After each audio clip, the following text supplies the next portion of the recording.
안녕하세요. 재능 라디오 DJ를 맡은 이목사입니다.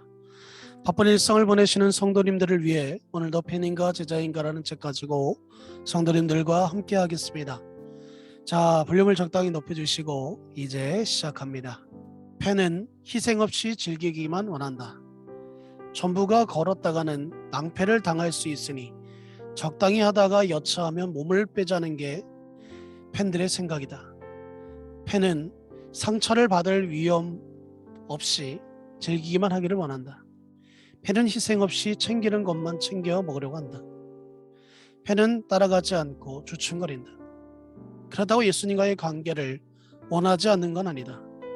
단지 모험까지 할 생각은 없을 뿐이다. 연애의 비로 돌아가 보자. 남녀가 꽤 오랫동안 연애를 했다. 결혼이란 굴레에 갇히면 포기하거나 할 것이 너무나도 많다. 그래서 고민 끝에 한 가지 제안을 한다. 그냥 함께 사는 건 어때? 풀이하자면 이렇다. 서로를 구속하지 않는 채로 결혼의 혜택만 누리는 건 어때? 팬의 자세가 그와 같다. 팬은 예수님께 그냥 함께 사는 건 어떨까요? 라고 말한다. 더도어라는 풍자적인 잡지에서 동거 커플에게 다음과 같은 맹세를 제안한 적이 있다.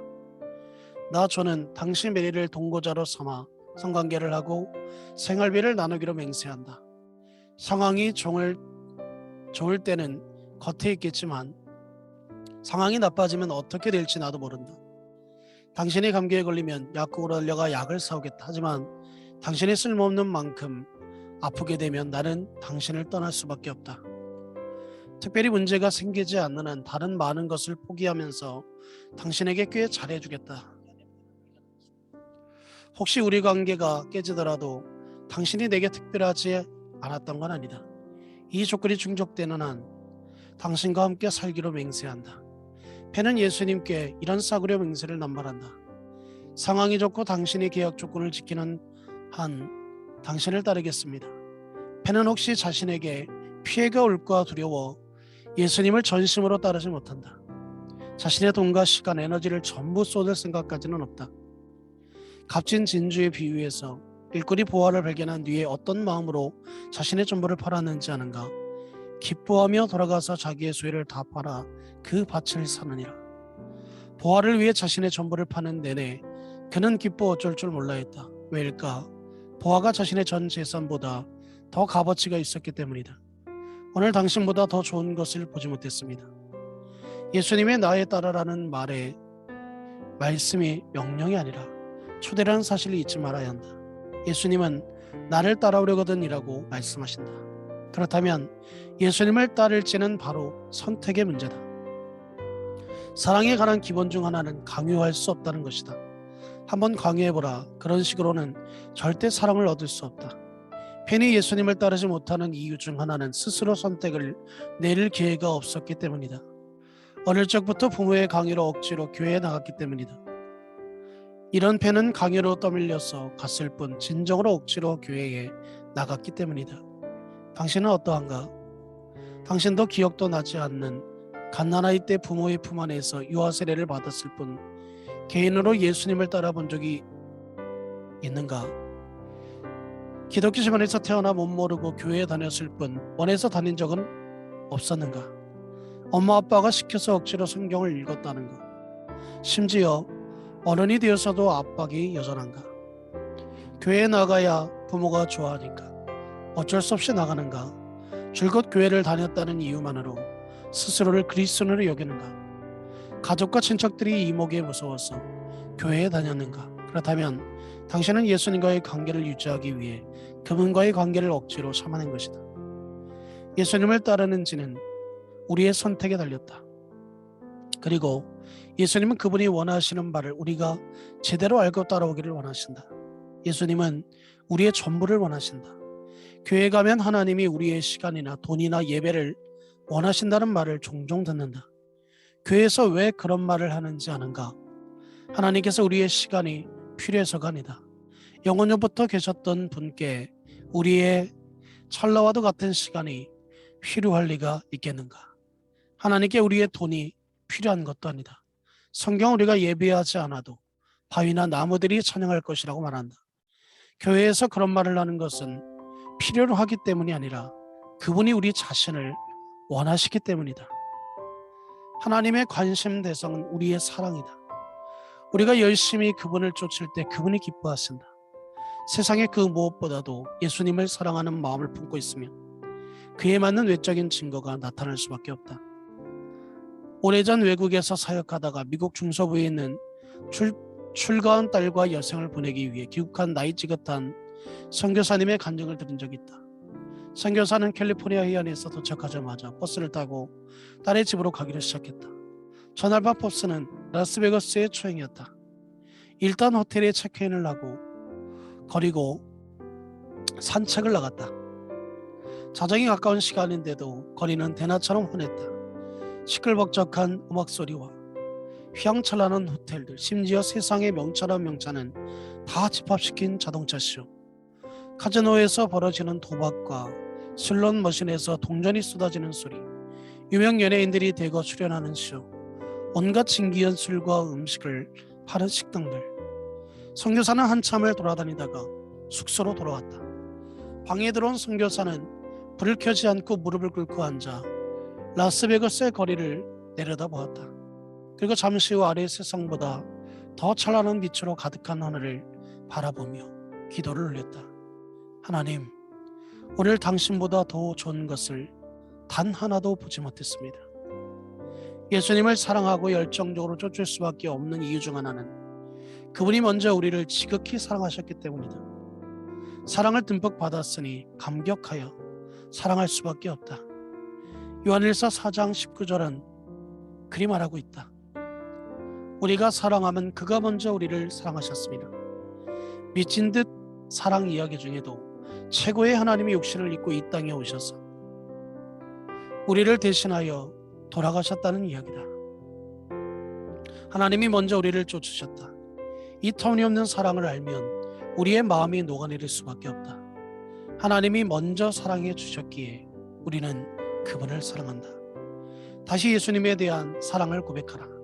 여태껏 팬으로 살았지만 이제 제자가 되고 싶다. 그런데 영 마음이 동하지 않는가? 그렇다면 어떻게 해야 할까? 열정적으로 그리스도를 따르고 싶은데 쉽게는 안 돼. 무감동하고 냉담한 마음이 도대체 풀어질 줄 모른다. 그러고 싶지는 않지만 사람 마음이 어느 뜻대로 되는가? 얼마 전 7가지 죽음에 이르는 죄를 꽤 깊이 연구했던 적이 있다. 성경 어디에도 이 죄에 관한 이야기는 없다. 그래서 이 죄의 리스트가 어떻게 생겼는지 궁금하다. 알고 보니 이러했다. 옛날에는 문맹률이 매우 높아 성경을 읽을 줄 아는 사람이 거의 없었다. 이에 몇몇 교회 리더들이 모여 최악의 죄 7가지를 정했다. 사람들이 최소한 그 죄만큼은 짓지 않기를 바라는 마음이었다. 7가지 죽음에 이르는 죄의 리스트가 생긴 배경을 조사하던 중 한 가지 죄가 좀 이상하다는 생각이 들었다. 아무리 생각해도 나태는 죽음에 이를 만큼 치명적이지 않아 보였다. 나는 나태를 게으름이라고 생각했다. 예를 들어 리모컨을 잃어버렸는데 텔레비전 앞까지 걸어가기 귀찮아 끝까지 그 채널을 바꾸지 않는 사람들이 있지 않은가. 물론 게으름이 좋은 건 아니지만 그렇다고 사악한 죄까지는 아니 듯하다. 그런데 알고 보니 나태로 번역된 단어는 아시디아, 이 말이다. 내가 볼 때 아시디아는 나태로 번역하는 게 그리 적절치 않아 보인다. 초대교회 지도자들의 의도를 제대로 전달하려면 영적 무관심으로 번역하는 게 옳지 않았나 싶다. 영적인 문제에 대해 아무래도 상관없어라고 말한다면 보통 심각한 죄가 아닌 셈이다. 하나님이 우리를 사랑하여 아들을 보내 십자가 위에 죽게 하셨다. 덕분에 우리는 죄를 용서받을 수 있게 되었다. 그런데도 무표정한 얼굴로 어깨를 한번 으쓱하고 마는 것, 이것이 아시디아이며 팬들 사이에 만연해 있는 죽음의 질병이다. 열정의 불이 꺼졌다. 쫓지 않는다. 예전에는 예수님이 열정적으로 따라를 했으나 언제부터인가 흥미를 잃었다. 바로 에베소 교회의 그리스도인들이 그러했다. 요한계시록 2장 4절에서 5절에서 보면 예수님은 이 교회를 나무라신다. 너를 책망할 것이 있나니 너희의 처음 사랑을 버렸느니라. 그러므로 어디서 떨어졌는지는 생각하고 회개하여 처음 행위를 가지라. 만일 그리하지 아니하고 회개하지 아니하면 내가 내게 가서 내 촛대를 그 자리에서 옮기리라. 교회가 처음 사랑을 버렸다. 다른 역본에서는 교회가 첫사랑을 잃었다 혹은 떠났다라고 한다. 이는 하나님을 향한 열정이 식었다는 뜻이다. 예레미야 2장 2절에서 하나님은 그분의 백성에게 내 청년의 때의 인애와 내 신혼의 때의 사랑을 기억하라고 촉구하신다. 하나님과의 신혼 기간은 끝이 없어야 한다. 그렇다면 아시리아의 상태에 빠진 사람은 어떻게 하는가? 예수님은 열정적으로 따르고는 싶지만 그 열정이 도무지 생각지 아니한다면 어찌 하는가? 예수님 에베소 교회에서 내리신 처방대로 하면 된다. 회개하여 처음 행위를 가지라. 결혼한 지 꽤 시간이 흐르면 감정이 조금씩 식는 것은 자연스러운 현상이다. 지조는 더 강해질지 몰라도 열정은 식는다. 그렇게 식은 열정의 불씨를 되살리기 위한 최선의 방안은 예전에 했던 행동을 다시 하는 것이다. 예전처럼 꽃다발을 사들고 집에 들어가라. 예전처럼 사랑의 편지를 써라. 예전처럼 예쁘게 화장을 하고 남편을 맞으라. 예전처럼 근사한 곳으로 데이트를 나가라. 예전처럼 불에 넘치는 희생적인 사랑으로 서로를 쫓는다면 식었던 사랑이 다시 뜨거워지리라. 그리스도와의 관계에서도 그렇게 해야 한다. 아시대의 죄를 고백하고 회개한 뒤에 예전의 행동으로 돌아가라. 예전처럼 침대 옆에 무릎을 꿇고 하루의 삶을 하나님께 아뢰라. 예전처럼 차 안에서 가스펠송을 틀고 따르고 부르라.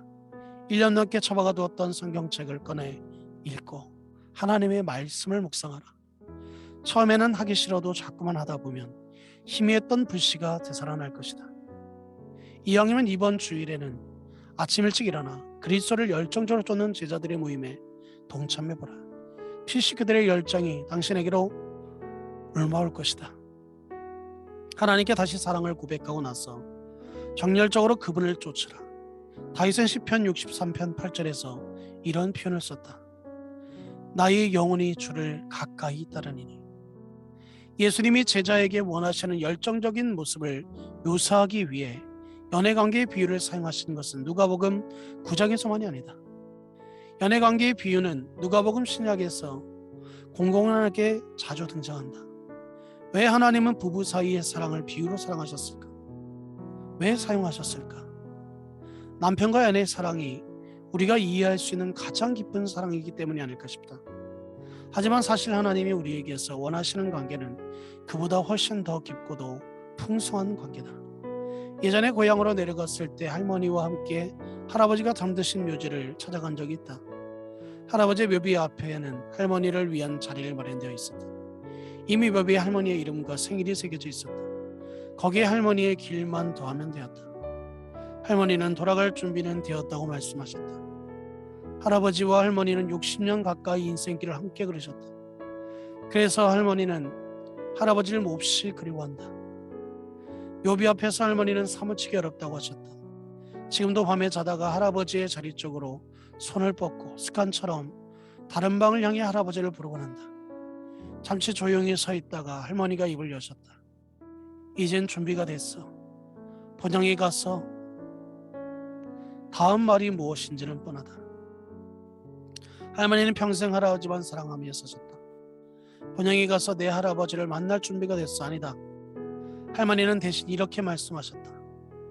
본향에 가서 주님을 뵐 준비가 됐어. 이것이 제자의 마음이다. 이것으로 이 목사가 추천하고 대신 읽어주는 진흥라디오 17번째 시간을 마치겠습니다. 다음 시간에 뵐 때까지 건강하시기 바랍니다. 감사합니다.